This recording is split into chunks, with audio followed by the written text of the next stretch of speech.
Hello students, the end of the semester is upon us. So I wanted to do one quick video in regards to how we're going to end the semester. And of course you need to end it by starting your writing.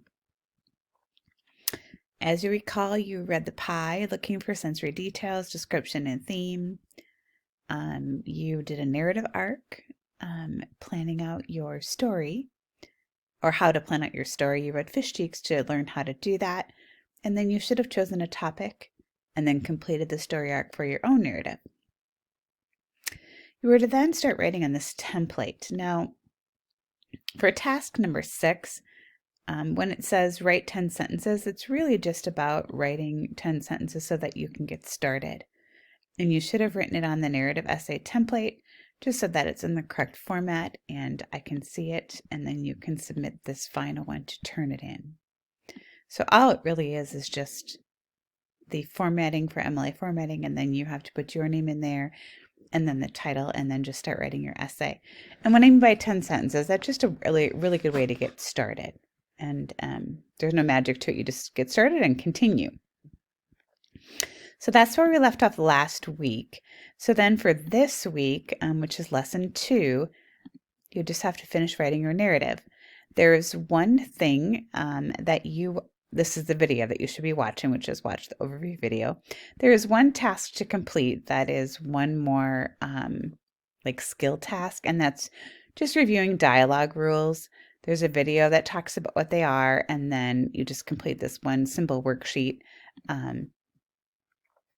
which goes over the dialogue rules, and then has you complete a couple of questions practicing those.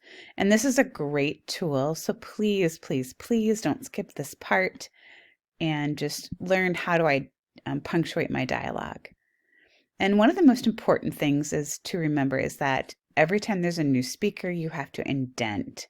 So when you're writing, don't forget to do that. I think the video only goes over more about the taglines.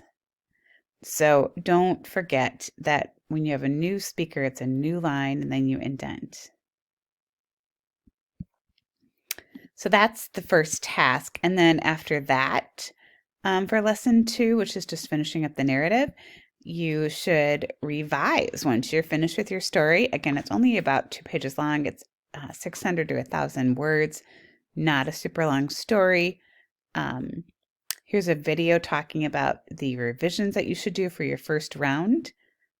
Video link is down here too. Then your second round of revisions, there's a revision checklist that you should click on and make sure that you have done all of these things before you finally submit it to turn it in. And that is your last task, to submit your essay to turn it in. Please note, no late essays will be accepted. I'm also going to put in some helpful things for you for this narrative, an example of a story I wrote, the dialogue rules again, thinking about how to use words other than said, just some helpful tools that will help you with writing your essay if you should need them. There's one on writing good beginnings and writing good endings. So again, just look through this folder for that lesson 2, and there should be some helpful ideas for you to finish this essay. Good luck. If you would like to meet with me at a conference, you can do that. Just message me for a Google Meet time. Thanks. Have a great day.